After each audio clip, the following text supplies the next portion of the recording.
Œuvre de Maria Valtorta, tome 4, chapitre 289, intitulé Le Shabbat à Gerasa. La distraction de Marziam et la question de saint Tika sur le salut des païens. Le 28 septembre 1945. Les heures d'une journée paraissent bien longues, quand on ne sait que faire. Et les compagnons de Jésus ne savent vraiment pas quoi faire pendant ce Shabbat. Dans un pays où ils n'ont pas de connaissances, dans une maison où les différences de langue et de coutumes les séparent, comme s'il ne suffisait pas des préjugés juifs pour les tenir séparés des caravaniers et des serviteurs d'Alexandre Misas. Aussi plusieurs sont restés au lit ou bien somnolent au soleil qui chauffe la vaste cour carrée de la maison. C'est une cour vraiment faite pour accueillir des caravanes, avec des bassins et des anneaux fixés au mur ou aux colonnes d'un portique rustique qui s'étend le long des quatre côtés et des écuries nombreuses avec des greniers à foin ou à paille sur trois côtés. Les femmes se sont retirées dans leurs pièces. Je n'en vois aucune. Marziam trouve que quelques distractions dans la cour fermée. Il s'intéresse au travail des palefreniers qui étrillent les mulets, changent les litières, regardent les sabots, réajustent les fers qui ne tiennent plus, ou bien, et c'est pour lui d'autant plus instructif que c'est nouveau, il observe avec enchantement la façon dont les chameliers s'y prennent avec les chameaux pour préparer dès ce jour la charge de chaque animal en la proportionnant à la bête, en l'équilibrant, et comment ils font s'agenouiller et se lever l'animal pour pouvoir le charger et le décharger, en les récompensant ensuite par une poignée de légumes secs qui me paraissent être des fèves et en finissant par une distribution de baies de caroubiers que les hommes aussi mâchonnent avec plaisir. Marziam est vraiment subjugué et il regarde autour de lui pour trouver quelqu'un qui partage son étonnement. Mais il est déçu parce que des adultes ne s'intéressent pas aux chameaux. Soit ils discutent, soit ils somnolent. Il va trouver Pierre qui dorme comme un bienheureux, la tête appuyée sur du foin moelleux, et il le secoue par la manche. Pierre ouvre l'œil à demi et demande: Qu'est-ce qu'il y a? Qui me veut? C'est moi. Viens voir les chameaux. Laisse-moi dormir. J'en ai vu tellement de vilaines bêtes. L'enfant va voir Mathieu qui fait les comptes de la caisse, car dans ce voyage, c'est lui le trésorier. J'ai été auprès des chameaux, tu sais. Ils mangent comme des brebis, tu sais. Et ils s'agenouillent comme des hommes et ils ressemblent à des barques avec leurs mouvements de roulis quand ils marchent. Tu les as vus?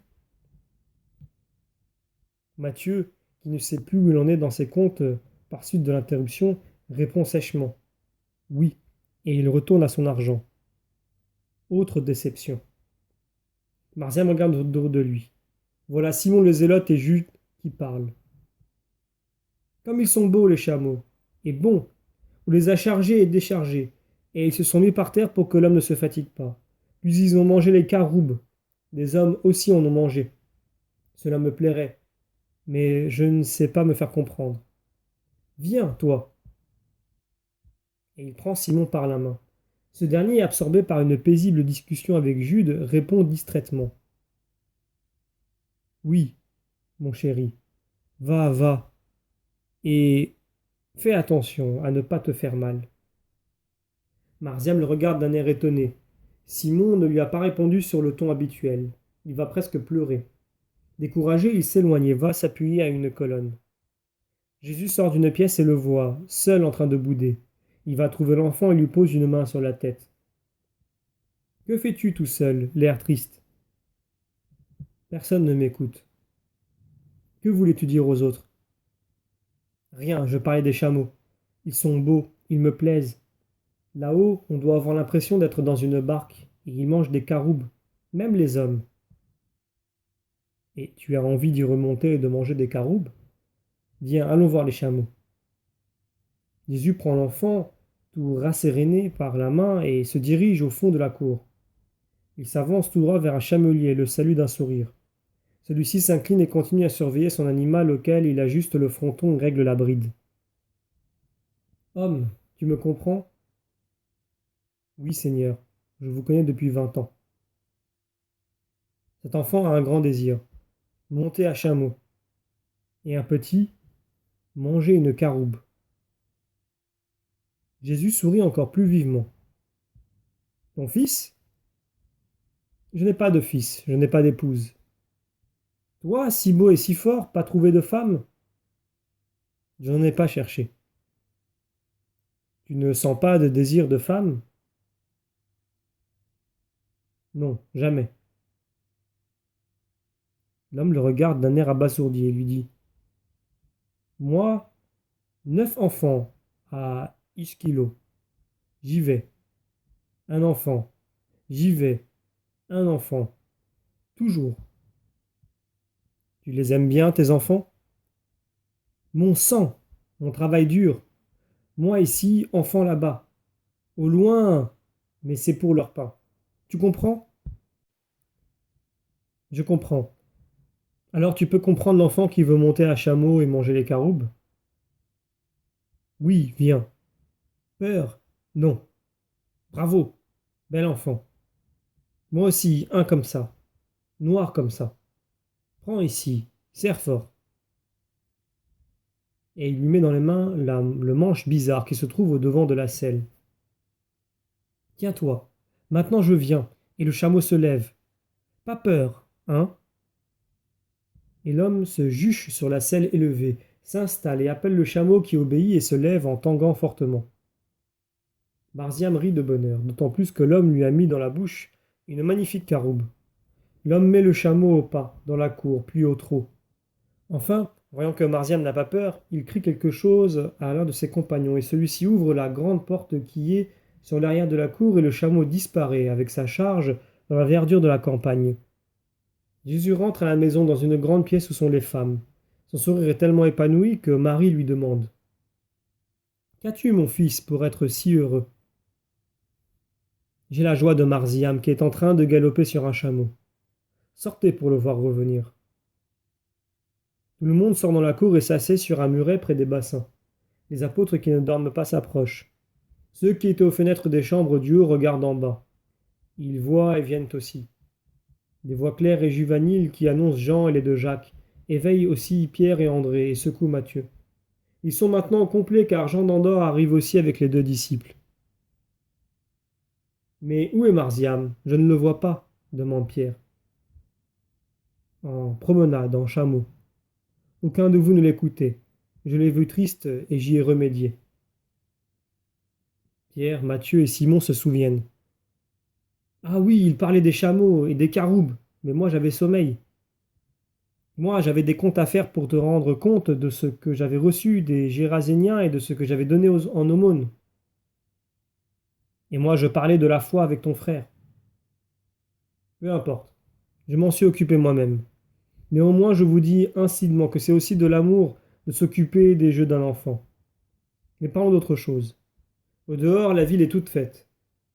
De notre Shabbat, il ne reste que le souvenir d'une réjouissance générale. Il vaut donc mieux rester à l'intérieur, d'autant plus que, s'ils le souhaitent, ils peuvent nous trouver. Ils savent nous trouver. Voilà Alexandre qui passe en revue ses chameaux. Je vais lui dire qu'il en manque un, par ma faute. Jésus s'en va rapidement trouver le marchand et lui parle. Ils reviennent ensemble. Le marchand dit: Très bien. Il s'amusera et la course au soleil lui fera du bien. Tu peux être sûr que l'homme le traitera bien. Calipio est un brave homme. En échange de la course, je te demande de me dire quelque chose. Cette nuit, je pensais à tes paroles, à celles entendues à Ramoth entre toi et la femme, à celles d'hier.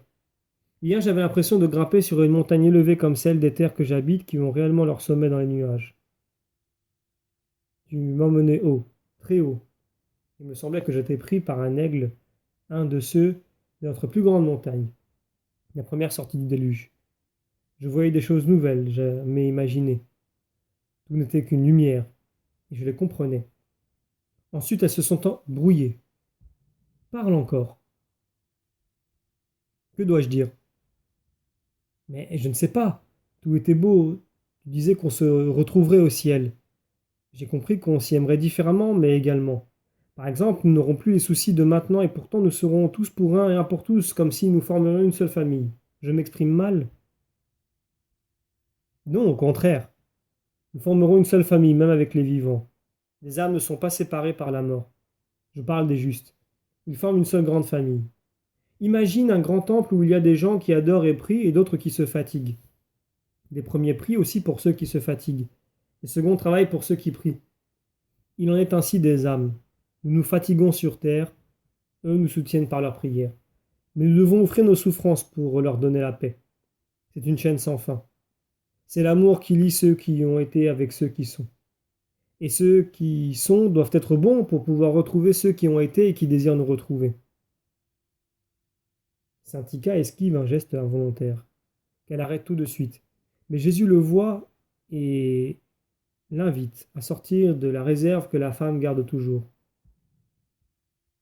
Je réfléchissais, et cela fait plusieurs jours que j'y réfléchis, et à vrai dire, cela me trouble, car il me semble que croire à ton paradis, c'est perdre pour toujours ma mère et mes sœurs. Un sanglot brise la voix de Saint-Ika qui s'arrête pour ne pas pleurer. Quelle est cette pensée qui te trouble à ce point? Maintenant je crois en toi. Ma mère, je ne puis la voir autrement que païenne. Elle était bonne. Ah, si bonne. Et mes sœurs aussi. La petite Hymen était la meilleure créature que la terre ait portée, mais elles étaient païennes. Or moi, tant que j'étais comme elles, je pensais à l'Hadès et je disais, nous nous réunirons. Maintenant il n'y a plus d'Hadès. Il y a ton paradis, le royaume des cieux pour ceux qui ont servi avec justice le vrai Dieu. Et ces pauvres âmes, ce n'est pas la faute si elles sont nées grecques. Aucun des prêtres d'Israël n'est venu nous dire, le vrai Dieu c'est le nôtre. Alors, leur vertu ne compte-t-elle pour rien? Leur souffrance ne compte-t-elle pour rien? Leur lot n'est-il que ténèbres éternelles et ténèbres et éternelle séparation de moi? Je te le dis, c'est un vrai tourment. Il me semble presque les avoir reniés. Pardon, Seigneur, je pleure. Désolée, elle s'agenouille en larmes. Alexandre Misas intervient. Voilà, je me demandais moi aussi si, en devenant injuste, je retrouverais jamais mon père, ma mère, mes frères, mes amis. Jésus pose les doigts sur la tête brune de saint Ika et dit: il y a faute quand, en connaissant le vrai, on persiste dans l'erreur. Pas quand on est convaincu d'être dans la vérité et qu'aucune voix n'est venue dire: ce que je vous apporte est la vérité. Abandonnez vos chimères pour cette vérité et vous obtiendrez le ciel. Dieu est juste. Veux-tu qu'il ne récompense pas la vertu si elle est formée toute seule au milieu de la corruption d'un monde païen? Donne-toi la paix, ma fille. Mais le péché originel, et le culte infâme, et les Juifs auraient dit bien autre chose, qui aurait oppressé l'âme déjà affligée de saint Ika, si Jésus n'avait, d'un geste, imposé le silence. Il dit: le péché originel est commun à tous, israélites ou non. Ce n'est pas une particularité des païens. Le culte païen sera coupable à partir du moment où la loi du Christ sera diffusée dans le monde. La vertu sera toujours vertu aux yeux de Dieu, et par mon union avec le Père, je dis, et je dis en son nom, en traduisant par des paroles sa pensée très sainte, que les voies du pouvoir miséricordieux de Dieu sont nombreuses et tendent toujours à réjouir les vertueux. J'ajoute que les barrières d'une âme à une autre âme seront levées et que la paix existera pour ceux qui méritent la paix. Mais non seulement cela. Je dis qu'à l'avenir, ceux qui sont convaincus d'être dans la vérité suivront la religion de leur Père avec justice et sainteté, ne seront pas mal vus par Dieu ni punis par lui. C'est la malice, la mauvaise volonté, le refus délibéré de la vérité connue et surtout la volonté d'attaquer la vérité révélée et de la combattre. C'est la vie vicieuse qui sépareront réellement les âmes des justes de celles des pécheurs pour toujours. Relève ton esprit abattu, saint Ika. Cette mélancolie est un insolent infernal qui vient de la colère que Satan éprouve contre toi, qui est une proie pour toujours perdue pour lui. L'Hadès n'existe pas. Il y a mon paradis. Il n'est pas cause de douleur mais de joie. Rien de ce qui vient de la vérité ne doit être cause d'abattement ou de doute, mais au contraire une force pour croire toujours davantage avec une joyeuse sécurité. Mais toi, dis-moi toujours tes raisons. Je veux en toi une lumière tranquille et stable comme celle du soleil. Saint Ika, qui est encore à genoux, lui prend la main et la baise. Le cré-cré du chamelier fait comprendre que le chameau va rentrer au pas, sans faire de bruit sur l'herbe drue qui est au-delà du portail arrière qu'un serviteur ouvre aussitôt.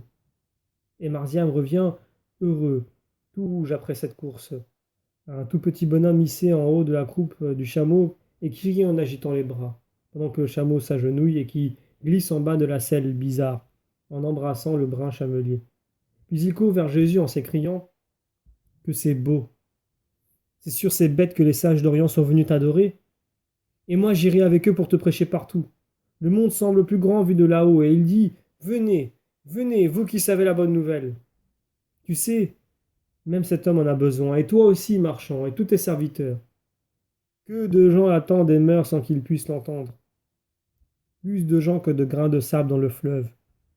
Tous ils sont sans toi, Jésus. Ah, mais dépêche-toi de l'annoncer à tous. Et il s'accroche à ses côtés en levant la tête. Jésus se penche et l'embrasse en promettant. Tu verras, le royaume de Dieu est évangélisé jusqu'aux confins les plus lointains de Rome. Tu es content? Moi, oui. Après, je viens de te dire, voilà, celui-ci, celui-là et cet autre pays te connaissent. Alors je connaîtrai le nom de ces terres lointaines. Et toi, qu'est-ce que tu me diras? Je te dirai, viens, petit Marziam, reçois une couronne pour chaque pays où tu m'as prêché. Puis viens ici à côté de moi comme ce jour-là à Gérasa et repose-toi de tes fatigues, car tu as été un serviteur fidèle. Et maintenant il est juste que tu sois bien heureux.